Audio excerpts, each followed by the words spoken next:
ən mənim ürəyim ağırdan bilsiz nədir? Düşmən mövqeyində durubdu bizim Azalın qiymət qoyanları.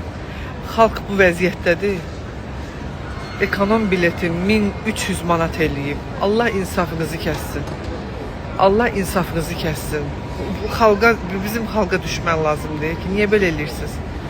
Kaş ki mənim bu səsimi, bu videomu aidiyyət orqanlar görə və görə ki insanların qanını, bu qiymət bu nə deməkdir? Bu nə deməkdir? Business class 1400-1500 manatdır. Ekonomi qoymusunuz 1300 manat. Cəmaət ailəli, uşaqlı evinə gedir.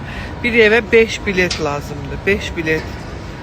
Bu xalq varlı deyil, bu xalq milyarder deyil. Bəlkə də mən bilmirəm, bu çıxışımdan sonra bəlkə mənim özümün belə Azala problemim olacaq, girişmə problemim olacaq. Amma ən azından mən o çarəsiz insanları, elə mən də çarəsizəm. Heç kəs pulu yerdən süpürüb yığmır. Quşların qanadında, təyyarələrin qanadında hardan hara ölkələr uçub özümüzə bir güzəran saxlayırıq. Onun belə, qazandığımızın belə 70%-ni sizə ödəyirik ha. Burnunuzdan piltə-piltə gəlsin.